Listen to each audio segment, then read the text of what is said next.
Oh man, coming up on today's episode, we're serving up a slice of old school feel-good 70s nostalgia, featuring a band that ruled the airwaves from 1970 to 1973, dropping 11 big hits. I'm telling you, these guys, they were smoother than butter and hotter than hell in that moment. Nobody was bigger. Not only were their vocals phenomenal, but these kings of mellow, they could soothe your soul. They're unbelievable arrangements. But with all the magic, there was a war behind the scenes that was raging. Some of the band members wanted to rock out, while their frontman just wanted to stick to the mellow formula. But man, when these guys wanted to rock, could they ever?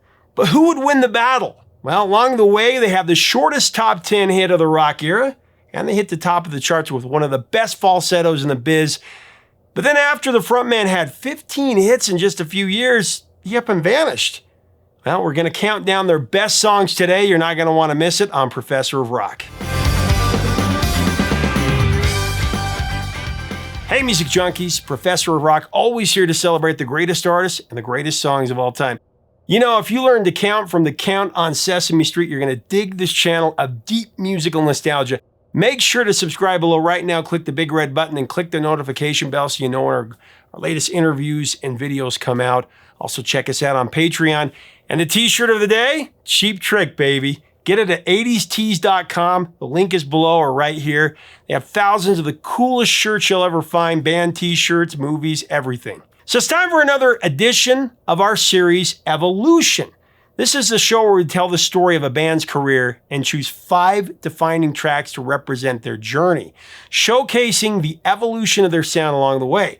And for this episode, we got a band that gained fame as a soft rock outfit, although not everyone in the lineup wanted to pursue that direction specifically. Some wanted to rock out, and when they did, they proved that they could keep up with the best of them. Now, I'm talking about this California soft rockers, or maybe you prefer mellow masters, Bread. For this episode, we're paying special attention to the career of lead singer David Gates, so let's get right into it. So born in Oklahoma in December of 1940, a young 20-something David Gates moved to California with his family in 1961. There he wrote songs, he worked as a producer, and started to make a name for himself in the music business. Now, throughout the 60s, David Gates worked with a number of high-profile acts. A lot of people don't know this. There was Elvis, Brian Wilson, Captain Beefheart, even the Monkees. But it was in the summer of 68 that things really started coming together for David Gates. He was producing an album for songwriters Rob Royer and Jimmy Griffin, who went by the name of Pleasure Fair. Interesting name. The 3 musicians enjoyed working with each other, and they decided that they were going to form a band. By January 69, they were picked up by Elektra Records. The name of the band, that was chosen after a night that they were driving around LA looking for inspiration. Griffin and Royer pulled up behind a Barbara Ann Bread truck at a traffic light, and a light bulb went off in Rob's head, and he's like, "Bread!" Royer called up David Gates. He immediately did not like the name, Gates didn't. However, at a meeting with Elektra, Rob mentioned the name of the label. They were all for it. Beginning with a B, it was reminiscent of 60s standard bears like the Beatles and the Byrds. So Bread, that had a universal appeal, of course.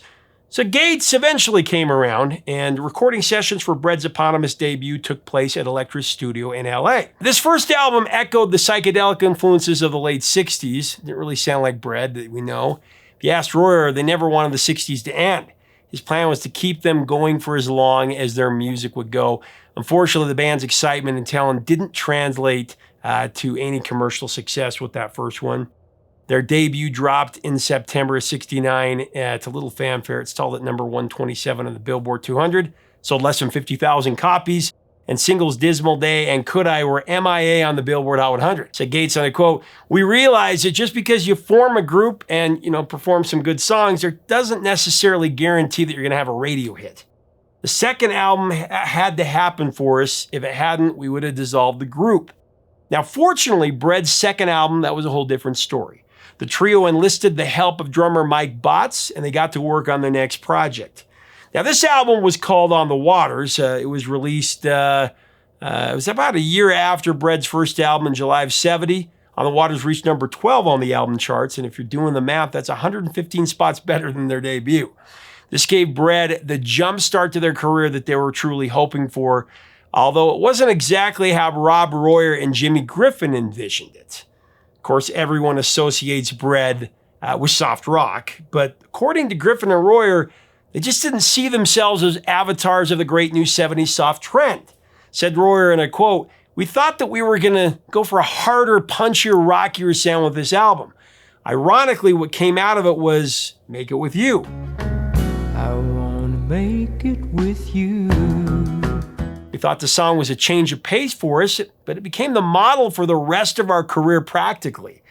And this is where I'm landing with my first pick, with apologies to Royer, Make It With You. I really think that we could make it good. Make It With You not only helped define Bread's iconic sound, but also the classic soft rock sound of the 70s. You know, along with acts like the Carpenters in America. I mean, for this one, David Gates did everything. He sang lead and harmony vocals. He played just about every instrument on the record as well, including acoustic and electric guitar, bass, and strings. I mean, the only instrument that he didn't play was the drums. That was bought. But a true multi-instrumentalist talent, David Gates could do it all. And he captures you from the beginning of the guitar strum and sends you off into a peaceful trance. Great song.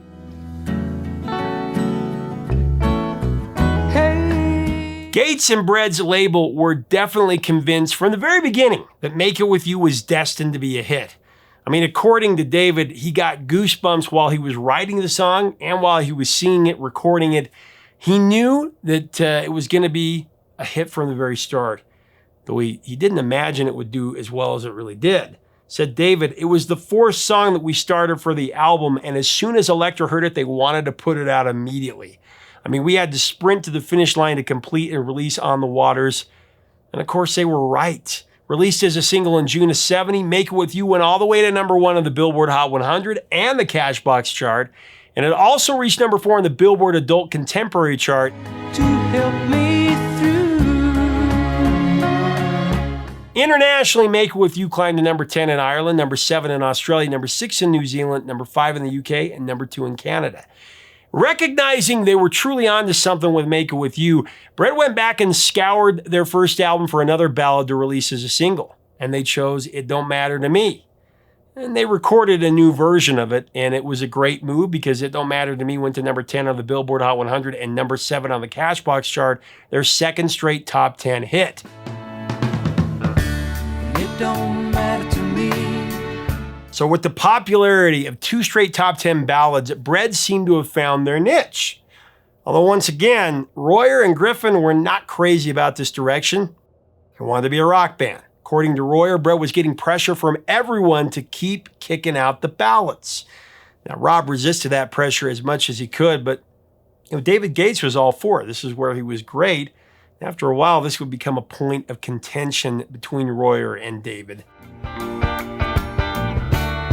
Don't matter to me. So you know how they say that each person feels better eating certain types of food? Well, I'm a meat eater. I function a lot better with a diet of premium protein food. The kind that's delivered straight to my front door from ButcherBox. Now, ButcherBox is a monthly subscription that delivers high-quality, sustainable source proteins that have no added hormones or antibiotics ever, such as grass-fed beef, free-range chicken, pork-raised crate-free, and wild-caught seafood. And I love getting high-quality premium-cut ribeye or filet mignon at competitive prices. It's not pricey at all, though. Shipping is free. No charge for shipping, that's crazy to me. Now this is pretty cool. From November 20th through December 4th, new users that sign up will receive their choice between New York strip, ribeye, or filet mignon free in every box for a year. Be sure to use my link in the description below or right here. Use my code ROCK100 to get free steaks for a year and over $100 off your box of deliciousness. It's $20 off your first 5 boxes and free steak for a year. This offer expires soon, so don't miss out. Click on the link below or right here to sign up for ButcherBox. Okay, so now we're coming up on my second Evolution pick, a 2-letter track called If. If a picture paints 1,000 words. So while Rob Royer was fighting against Bread's balladeer status, David Gates was embracing the idea. He was happy to refine the ballad formula on their third album. It was actually called Manna, 1971's Manna. David saw soft rock as an extension of the band's strengths. Plus, they had an audience coalescing around their rock-light style, and it was proving to be a big success. So David Gates went back to the well with If. And this is truly a pop standard, true jukebox poetry. If would quickly become one of Bread's signature songs. Gates remembers he wrote it one night at the kitchen table. Now his wife and kids had gone to bed and he was just there all alone with his thoughts. In total, it took David about an hour to write the song, and when it was finished, once again, he knew he had something really special. He even told himself at the time, "That's the best song I've ever written and probably will be the best song I'll ever write." If a face could launch 1,000 ships. It's hard to argue with him on this one. I mean, everybody from Frank Sinatra to Johnny Mathis to the Supremes have covered it, and then some. It's one of the biggest songs, most covered songs ever. There's no one home but you. If was released as Manna's second single, reaching number 4 on the Billboard Hot 100, went to number 6 on the Cashbox chart, and it went to number 1 on the Adult Contemporary chart, no surprise. For life is running dry. Plus, at the time, If had the distinction of becoming the shortest title to break into the pop charts in the top 10. Before that, you had hits like the Jackson 5's ABC and Edwin Starr's War, each boasting 3 characters. Could be 2 places at one time. If's achievement, that would stand pat as the shortest title ever in the rock era into the mid-90s. Shortest ever in the rock era, at least. Reflecting on If, David Gates said that the song has really held up over time, more than any of the Bread songs. And it's kind of debatable, though. Bread, they've had so many great hits. Gates would write so many standards, so many contenders, but If is definitely in the mix. Top tier track for sure. Like I said, one of the most covered songs ever.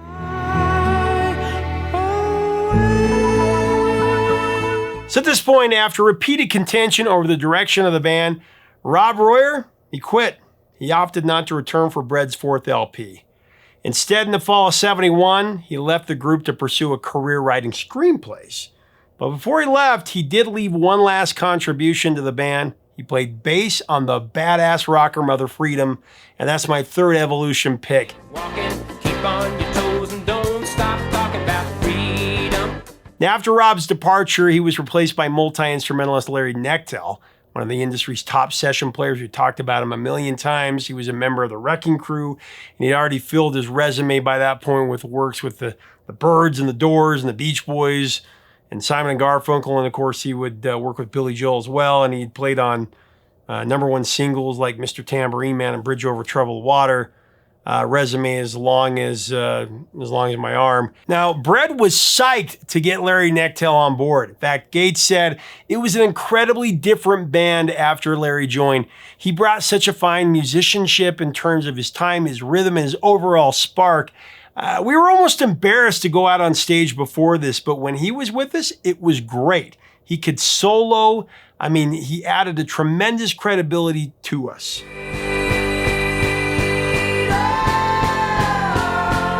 In the end, the LP, Baby I'ma Want You, it went to number 3 on the US album chart and churned out 3 top 15 singles on the Billboard Hot 100. There was also the top 40 hit Mother Freedom. Yet even with the talented Larry Knechtel on board, David still pressed his advantage, and he played the bulk of the instruments on Mother Freedom. Gates wrote it the night before a recording session for which the band had committed to lay down a new single. David sat down in his living room to write it around 7 p.m., and by 10 p.m. he'd finished the whole song. Took it into the studio the next day, and the band recorded it with Jimmy and himself both on vocals to give the song a little bit more punch and more power.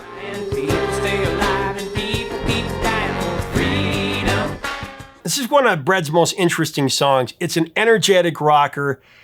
It was the first single to be released from Baby I'ma Want You, a definite departure from Bread's stereotypical radio ballad sound.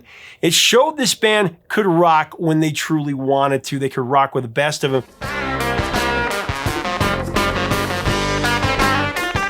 And it actually kind of gives you a glimpse of what Bread could have been. I would have loved to have seen David Gates do just one album of all rock songs, fuzz guitar like this one had. And I don't know, I think they could have gone toe-to-toe with some of these bands. I mean, you listen to it, that tenor voice of that fuzz guitar, it's a powerful song.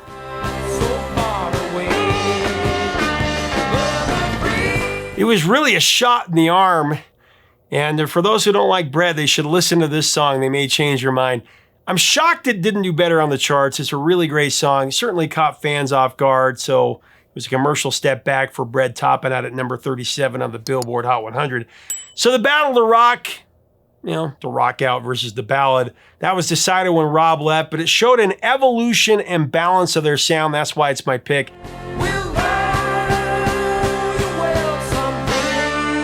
So for my fourth evolution pick, I got to go with Everything I Own. One of the most personal songs ever written and recorded by David Gates.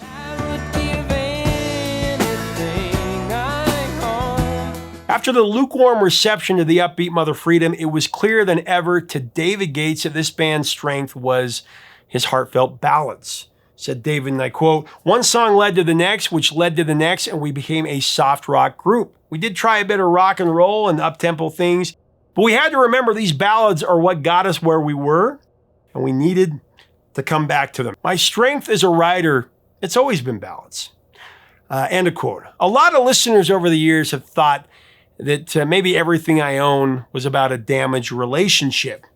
However, a couple of years after the song was released, David Gates explained that the song was actually about his father. We've talked about this before. His father had died in 1963. In fact, David Gates would go on to say, "That was written in memory of my dad, my father. I worked on the lyric so that it could be taken in a general sense and not be really obvious."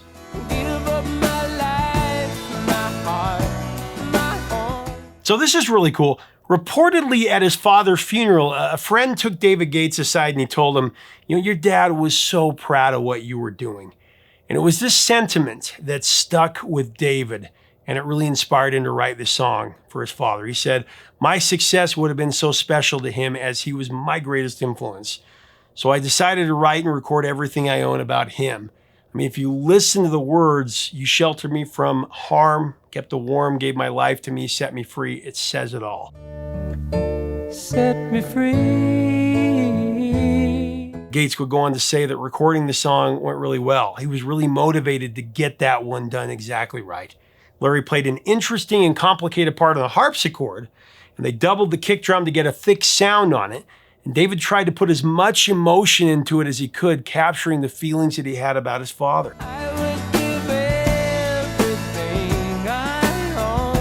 Everything I Own is highlighted by David Gates' fantastic falsetto, especially in the last verse where he sings, "Is there someone you know, you're loving them so, but taking them all for granted?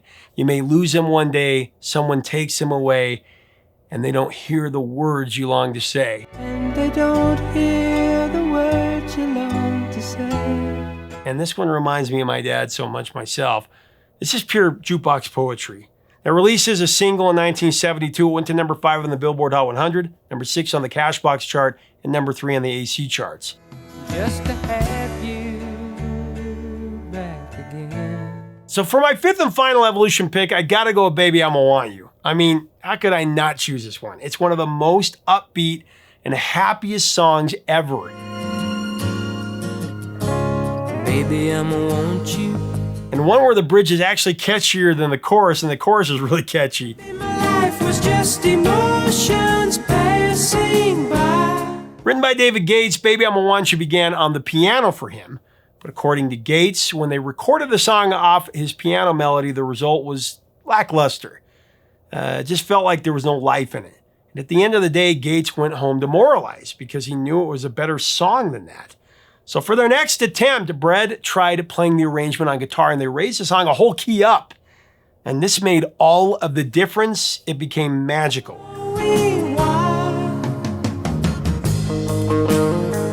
David Gates said, and I quote, "The story of Baby I'ma Want You is about a man whose life used to be emotions passing by.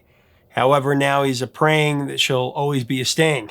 Love that. Always be a staying beside me. What makes the bridge in this song so fantastic is the Gates heavenly falsetto. We should just trademark that. Heavenly falsetto, it belongs to David Gates. The song's further enhanced by the backing vocals of Jimmy Griffin and Larry Knechtel. It's just incredible. Running for 2 minutes and 31 seconds, Baby I Want You, it was short and sweet, but man, it packed a punch. Always be a staying beside me. Now, Baby I'ma Want You went to number 3 on the Hot 100 and the Cashbox Top 100, and it went to number 1 on the AC chart. Internationally, it reached number 14 in the UK, number 8 in Australia, and number 5 in Canada. Baby I'ma Want You also received a Grammy nod, though it lost out to Roberta Flack and Donny Hathaway's Where Is the Love. Baby I'ma Want You, it's been a pop culture fixture throughout the years. I mean, it's been in Dick, I'm with Lucy, Stuck on You, Cold Case, The Simpsons, The Wonder Years, just to name a few. It's also been covered by artists like Kenny Rogers and Aaron Neville. Lately I'm a praying that you'll always be staying here. So those are my 5 Bread evolution picks, but the story isn't over yet. I want to throw in an honorable mention and take you up through the end of Bread's career. So in 1972, Bread released their 5th album, Guitar Man, and its title track is my honorable mention. My dad loved this song. He had every Bread album. I think I told you on an episode before, I hated Bread as a kid. Into my teens, I hated it until I heard their song in a totally different way.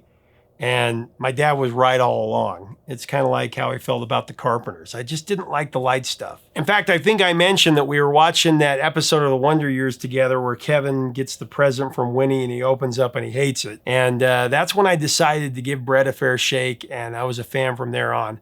But let's talk about Guitar Man. The instrumentation for the Guitar Man is a little heavier here than previous singles, with Larry Nechtel's excellent wah-wah guitar work. So cool. Treat you right, baby, it's the guitar man. As Gage recalls, Jimmy went out and tried to play a solo that wasn't sounding right, and I went out and tried it, and I didn't have any luck with it either. Larry plays a little guitar, so I asked him to try it. He hooked up a little wah-wah pedal, and he came up with all those things right on the spot. It did really punctuate the song's sad story of a fading musician who is slowly losing his audience. To find another place to play. The Guitar Man reached number 11 on the Billboard Hot 100 and seemed to foretell the future in a way. It was the end of an era for Bread, that song. A grueling touring schedule and mounting friction between Gates and Griffin preempted the band's collapse. You might like to take his place. I mean, 5 albums in 3 years, and these guys were already burnt out. Griffin wasn't happy, wanting more time on the microphone, an important contributor as a writer and a vocalist on many of Bread's album cuts, but he was largely overshadowed by David Gates on the singles, and how could he not be? David Gates was one of a kind. Not exactly the tenor you want to compete with. Searching for the songs to play. So all in all, in 1973, Bread decided to disband. Said Gates, and I quote, "As we went in to do the number 6 album, we found out that our songs just weren't as potent as they previously had been. Rather than put out some album that would compromise the reputation that we'd built up, I decided it was done." Call your own and take them home. So after that, the Bread band members each embarked on solo careers. Drummer Mike Botts joined the Linda Ronstadt band, but it was David who really carried on where Bread left off. Actually, Gates recorded 2 solo albums, one in 73 and one in 75, and scored a few AC hits. However, he wasn't able to replicate the Bread's glory days, and after having some time to breathe, the members of Bread agreed to do another album in 1976, Lost Without Your Love. That was released the next year. The 6th album was returned to their tried and true recipe. The title track went to number 9 on the Billboard Hot 100 and number 3 on the AC chart, as if they had never left. That I'm lost without your love. Unfortunately, the reunion did not stick. Lost Without Your Love was Bread's final album, and by 1978, the reunion honeymoon was all but over, and the 4 musicians remembered why they'd broken up in the very first place. According to Mike Botts, the drummer, there were irreconcilable differences within the group. Life without you isn't worth the trouble. Gates then returned to his solo career, and he composed the title song for the Neil Simon film The Goodbye Girl. It was his biggest solo hit. It went to number 15 on the Hot 100. Great song.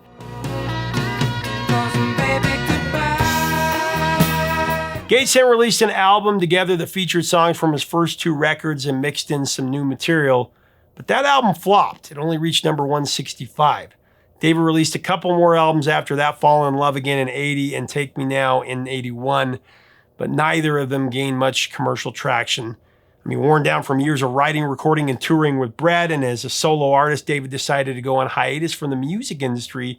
So in the mid-'80s, he left it all behind, retiring to a massive California cattle ranch.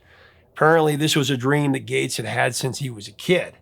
He said, "I really did drop out and really wanted to do it, to jump right in and do a complete job as a cattle rancher. It took 5 or 6 years to accomplish the goals I set for myself. I couldn't do music at the same time." However, after David Gates had accomplished his goals as a rancher, he felt a pull back into music, and in 1994, he released his 6th studio album called Love Is Always 17. The record bookended a 13-year span between albums. And then in 96, Bread gave us one last thrill, reuniting for a brief tour. Sadly, in the 2000s, Bread members Jimmy Griffin, Larry Necktail, and Mike Botts all passed away. Now, currently, David Gates lives with his wife in Mount Vernon, Washington, and has retired from music indefinitely. He certainly earned it. You know, as we come to the end of this episode, you think about it, it's crazy. For about 3.5 years, the band was almost more popular than The Food. They're one of the biggest bands of the 70s. They had a dozen hits together. David Gates had another 3 solo himself. 15 hits for this man, and then he up and vanishes by choice. But David Gates' soothing voice will continue to be the manna of life to our ears. The sound that truly brings peace to a world in chaos. Man, thank you so much, David Gates. Baby, I need you. Thanks so much for watching. Leave us a comment about Bread and about these songs. What are your top 5 of the tracks from Bread? What's your evolution? What are your picks? Do you like Bread? Do you like the Carpenters? Do you like the mellow masters of music here? What do you think about rock, though? I think if Bread had done a rock and roll album, it would have been so cool. Mother Freedom's awesome. Anyway, let's have a great discussion below. If you like our content, we invite you to subscribe. Get your Cheap Trick. Oh, this shirt is so cool. They got the coolest logo. I need to do a show on band logos. Anyway, let's have a great discussion. Until next time, 3 chords and the truth, my friends.